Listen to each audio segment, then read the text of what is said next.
We also have the earliest of the teachings of the rabbis that came into written form. It's called the Mishnah.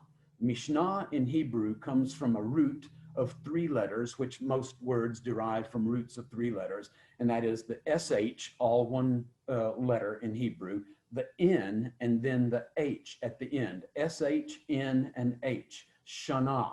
It's kind of like where we get our saying, Rosh Hashanah. It means the head or the beginning of the year. And since years repeat themselves, and this word Shana means to repeat. So Mishnah is learning by repetition, learning by repeating orally over and over until a student has mastered the material that his master has handed down to him. Mishnah, 2 Torahs, Torah Shebechtav, written Torah, and Torah Sheba'al Peh, oral Torah, or orally transmitted Torah. And Mishnah, this stuff is memorized by constant repetition.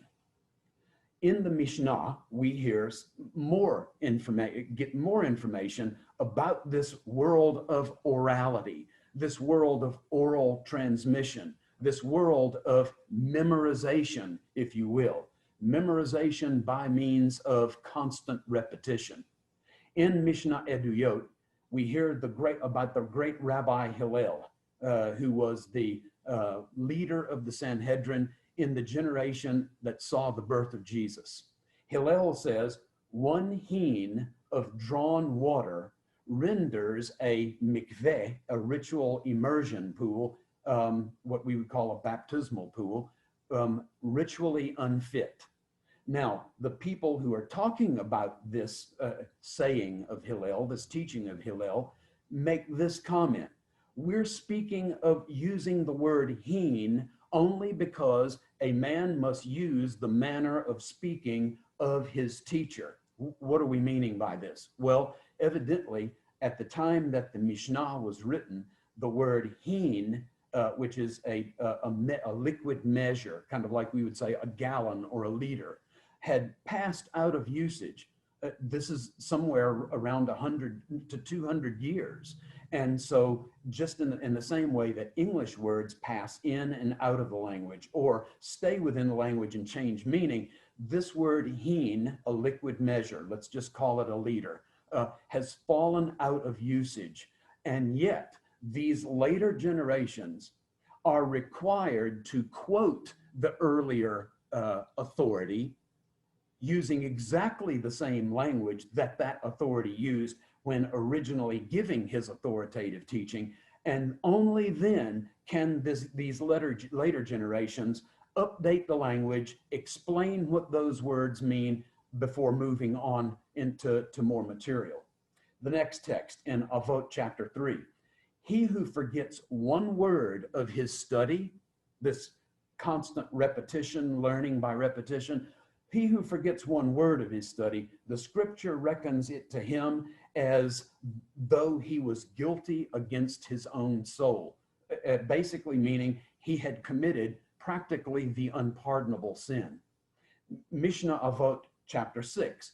Greater than priesthood or kingship is the one who retells exactly what he has heard and reports a thing in the name of the one who said it. Notice that Hillel was cited earlier as a source for an authoritative teaching going back several generations.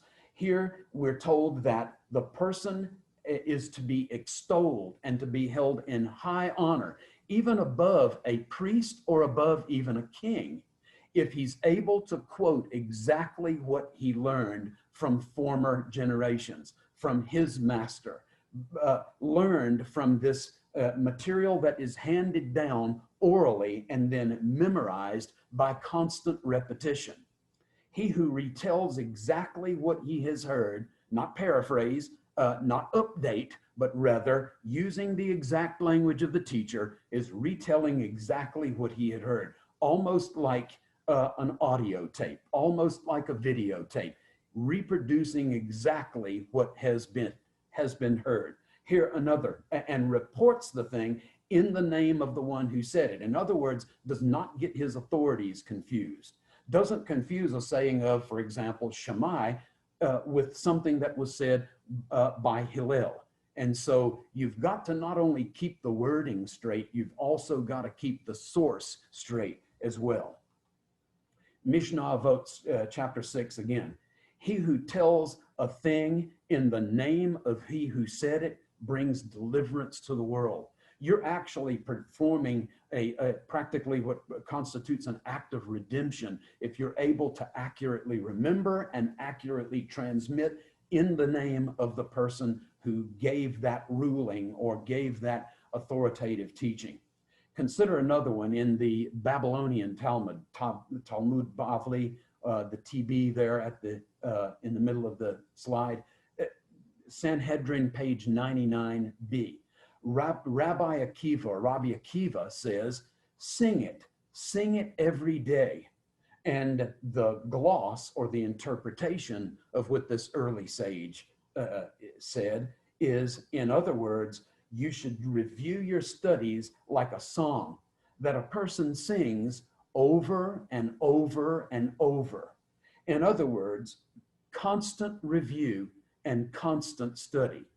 This is the way that authoritative religious teaching was transmitted in the 1st century AD. This is what the evidence of texts like the material from Josephus and this material from the early rabbis is telling us, is clarifying for us.